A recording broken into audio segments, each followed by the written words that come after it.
صلو علیہ وسلم تسلیما اللہم صلی علی سیدنا مولانا محمد وعلی آل سیدنا مولانا محمد وبارک وسلم صلو علیہ۔ آج ہم ایک حدیث ثلاثہ سماعت فرمائیں گے۔ طویل حدیث ہے۔ حضور صلی اللہ تعالیٰ علیہ وآلہ وسلم اپنے تمام صحابہ اکرام کے ساتھ حضرت علی رضی اللہ تعالیٰ عنہ کے گھر پر مہمان بن کر آئے۔ حضرت علی رضی اللہ تعالیٰ عنہ کے گھر میں اس وقت شہد کے سوا کچھ نہیں تھا۔ عربوں کی غذاؤں میں کچھ خاص چیزیں ہوا کرتی تھی، شہد، کھجور، زیتون۔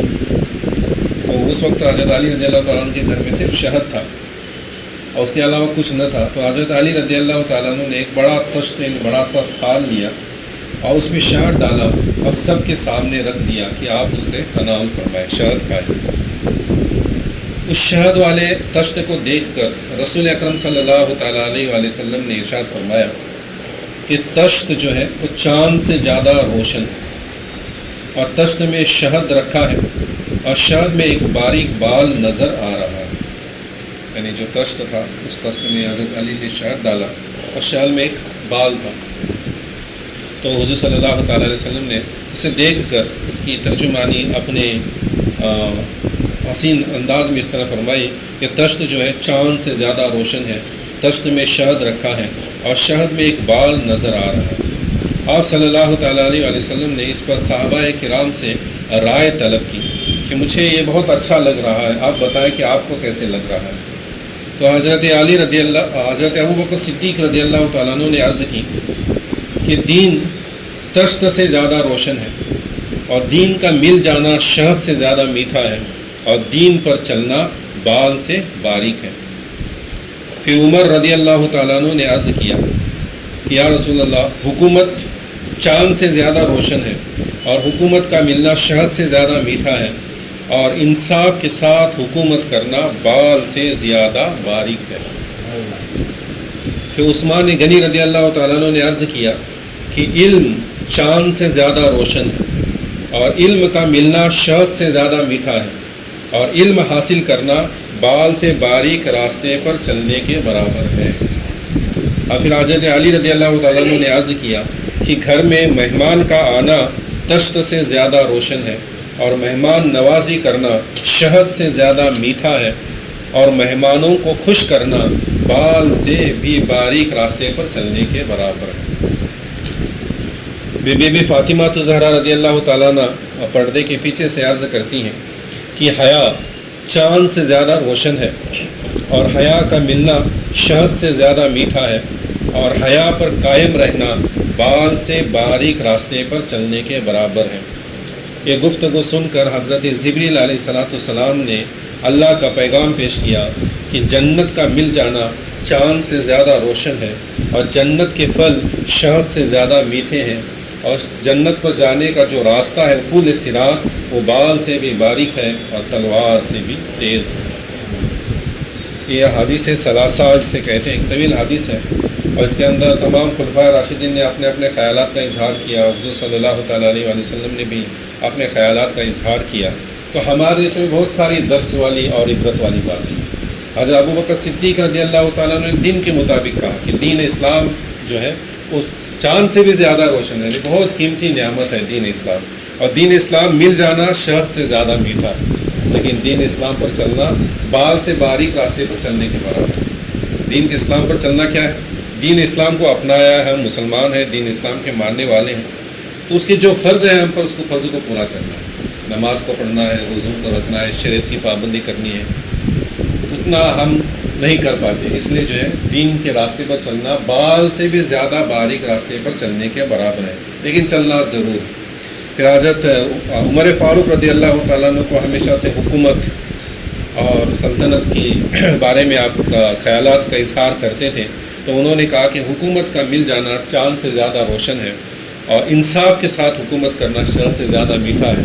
ان کا انصاف بہت پسند ہے، لیکن انہوں نے بھی کہا کہ انصاف کے ساتھ حکومت کرنا یہ بال سے باریک راستے پر چلنے کے برابر ہے۔ انصاف کے ساتھ جو بھی بادشاہ دین اسلام کے ہوئے ہیں اور جنہوں نے انصاف کے ساتھ حکومت کی ہے، تو اللہ تبارک و تعالیٰ نے ان کا ہمیشہ ساتھ دیا اور انہوں نے اچھی حکومت کی۔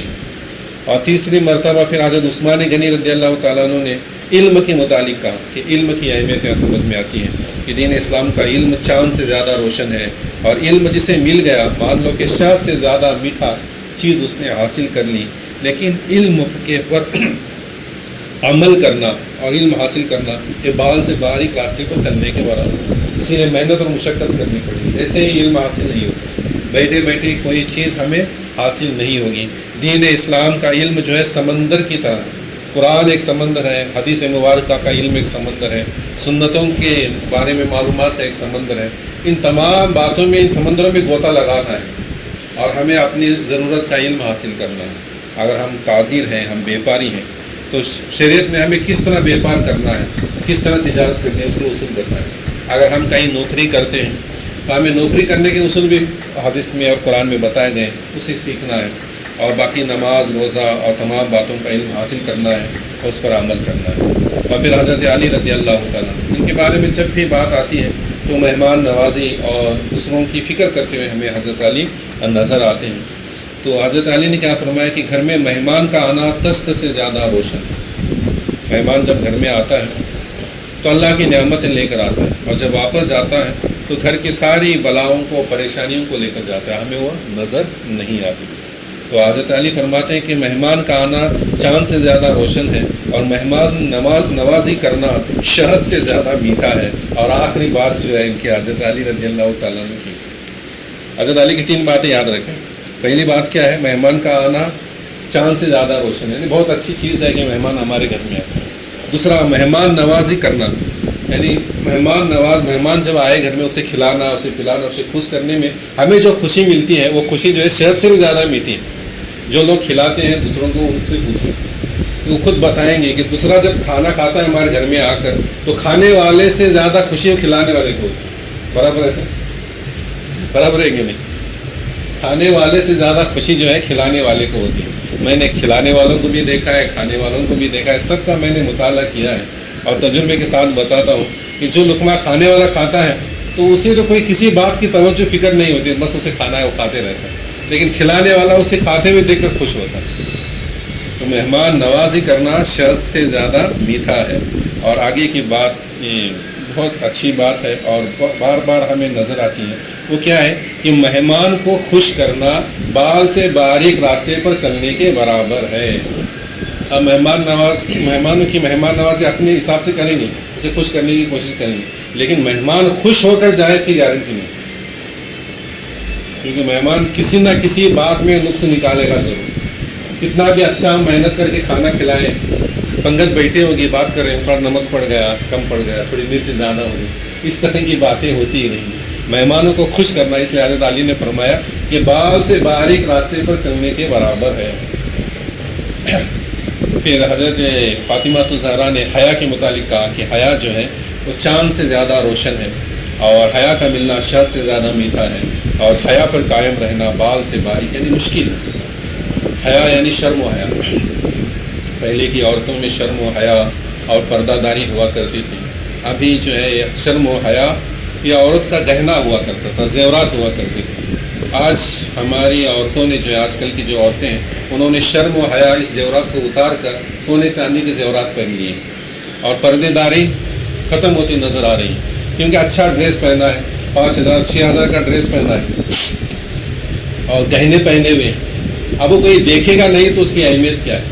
وہ کہتے ہیں کہ اگر ہم برقع پہن کر جائیں گے تو نہ ہمارا ڈریس کسی کو نظر آئے گا، نہ میں نے جو سارے گہنے پہن رکھے ہیں، میرے ہار، یہ الگ الگ نمونے کے زیورات، یہ نظر ہی نہیں آئیں گے، تو پھر میرے سہیلیوں کو، میرے گھر اور سسرال والوں کی عورتوں کو جو ہے پتہ کیسے چلے گا کہ میرے پاس اتنے سارے زیورات ہیں اور میں اتنی خوش ہوں؟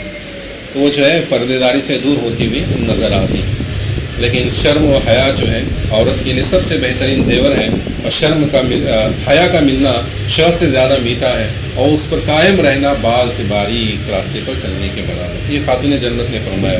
پھر اللہ تبارک و تعالیٰ نے کیا فرمایا کہ جنت کا مل جانا چاند سے زیادہ روشن ہے۔ جنت کا مل جانا سب سے بڑی کامیابی ہے، جنت مل گئی تو ہم کامیاب ہوں گے، لیکن جنت کے پھل جو ہے شہد سے زیادہ میٹھے ہیں۔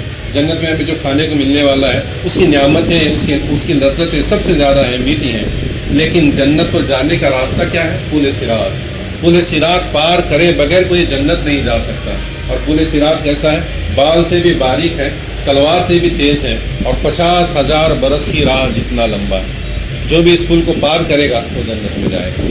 تو یہ جو باتیں تھیں، اسے نصیحتیں تھیں. میں دعا کرتا ہوں کہ اللہ تبارک و تعالی ہم سب کو اسے سمجھنے کی، اس پر عمل کرنے کی توفیق عطا فرمائے. وما علینا الا البلاغ المبین. وآخر دعوانا الحمد للہ رب العالمین.